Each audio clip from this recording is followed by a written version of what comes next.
Muito boa noite, tudo bem com vocês? Vamos hoje para nossa reflexão do dia em Provérbios, capítulo 26.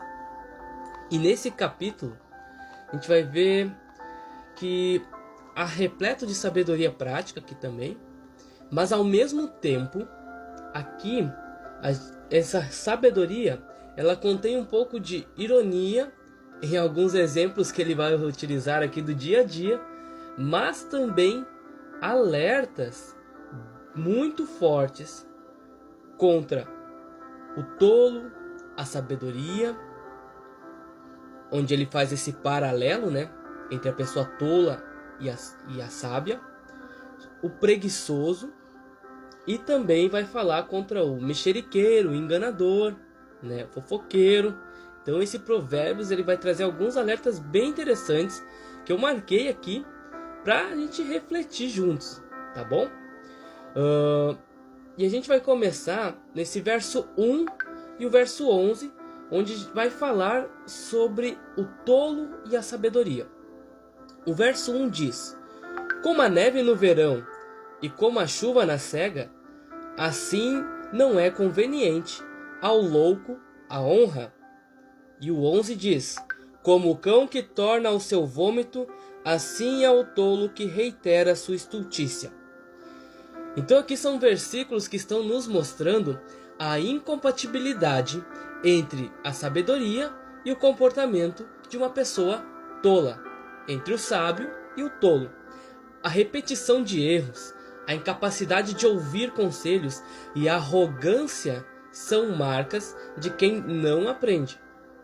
E a metáfora do cão no verso 11 aqui, voltando ao seu vômito, é dura, mas é profundamente verdadeira. Quantas vezes nós mesmos, não voltamos a atitudes ou pensamentos que já sabemos que nos fazem mal? Não é verdade? É necessário arrepender nesse sentido. Será que estamos ouvindo a sabedoria de Deus ou preferindo repetir velhos erros por orgulho e teimosia? O tolo representa que, mesmo exposto à verdade, ele a rejeita constantemente no seu dia a dia, no seu modo de viver. Ele se torna resistente a essa transformação e isso faz um canal para ciclos na sua vida, sentido espiritual e sentido pessoal, e ele acaba sempre retrocedendo. O versículo 11, que ele está falando do cão que torna seu vômito, assim é o tolo que reitera sua estultícia. A repetição do erro não é apenas uma fraqueza humana, mas pode ser uma influência de um espírito que impede o arrependimento. Um espírito de rebelião disfarçado de sabedoria própria. 2 Timóteo 3,5 vai nos falar algo bem interessante, que é um conselho de Paulo, que ele deu ao jovem Timóteo. E ele diz assim: tendo aparência de piedade, mas negando a eficácia dela, destes afasta-te. Paulo ele escreveu a Timóteo e orientou ele quanto aos últimos dias, como seriam as pessoas. E no verso 5 ele está falando que essas pessoas nos últimos dias seriam corruptas e teriam aparência de piedade, mas negariam a eficácia da verdade, da sabedoria. E isso traz um alerta para nós nesses últimos dias, porque muitos se sentarão em lugares de honra, mas terão um coração de tolo. Ouvirão a verdade, saberão a verdade, mas não deixarão a verdade os transformar. Conhecerão a verdade, pois a verdade é uma pessoa, é Cristo Jesus. Ele é o caminho, a verdade e a vida. Ninguém chega ao Pai senão por Ele. Mas essas pessoas, nesses últimos dias que estamos vivendo, elas preferirão ser tolas. Não deixarão se moldar. Discernir o Espírito por trás das palavras, nesses últimos dias, é essencial. Nem toda a eloquência de pessoas vem dos céus. O verso 13 até o 16 vai falar sobre o preguiçoso. E o verso 13 e o verso 16 é o que eu quero destacar aqui. O 13 diz: diz o preguiçoso: Um leão está no caminho, um leão está nas ruas. O verso 16 diz: mais sábio é o preguiçoso aos seus olhos do que 7 homens que bem respondem. Aqui ele está retratando a preguiça como não apenas uma inação, estagnado, mas como uma atitude de autodefesa racionalizada. Olha só, o preguiçoso, ele inventa desculpas e ele mesmo se convence de que está certo e rejeita qualquer conselho que seja contrário ao que ele está pensando, ao que ele racionalizou. A imagem do portão que gira sem sair do lugar, no verso 14, que diz assim, ó: como a porta se revolve nos seus gonzos, que são dobradiças também, assim o preguiçoso é na sua cama. Então está mostrando que é alguém que se movimenta, mas não progride. Vai e vem, vai e vem. Nos seus gonzos, né, as portas ficam girando sem sair do lugar. Uma reflexão que temos que fazer aqui é: estamos nos movendo ou apenas girando em círculos? Temos desculpas prontas ou disposição para mudar?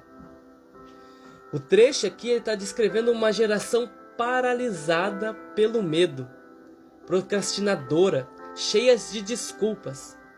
O preguiçoso, ele representa uma igreja adormecida, uma igreja que teme o confronto, teme a disputa e acaba se acomodando em sua zona de conforto. Vê gigantes onde Deus vê promessas. Vê dificuldades aonde há soluções. Ele declara a morte onde Deus oferece avanço. Efésios 5,14 diz algo bem interessante aqui. Diz assim: pelo que diz, desperta, ó tu que dormes, e levanta-te dentre os mortos, e Cristo te esclarecerá. Existe um espírito de paralisia querendo manter os filhos de Deus ocupados em movimentos sem propósito nenhum. Gente que gira como a porta nos seus gonzos, mencionado no verso 14 de Provérbios capítulo 26 há pouco. É muito barulho, mas sem nenhuma direção. O tempo do comodismo acabou. É hora de posicionarmos e buscarmos a sabedoria de Deus para tomarmos as melhores decisões nesta vida, para que a gente continue no caminho para a vida eterna. Os versos 17 ao 28 do capítulo 26 vai falar sobre o mexeriqueiro e o enganador. E o verso 18 ao 19 diz assim: como o louco que lança de si faíscas, flechas e mortandades, assim é o homem que engana o seu próximo e diz: fiz isso por brincadeira. O verso 20 fala: sem lenha o fogo se apagará, e não havendo maldizente, cessará a contenda. Então são versículos que alertam contra os perigos da fofoca, da falsidade e da malícia disfarçada de brincadeira. A língua ela tem um poder destrutivo, já foi mencionado aqui outros dias em outras reflexões do livro de Provérbios em seus capítulos. E muitos conflitos na nossa vida persistem apenas porque há quem continue alimentando com palavras imprudentes ou venenosas. Não é verdade? E a reflexão que fizemos aqui é que estamos sendo pacificadores ou incendiários com nossas palavras?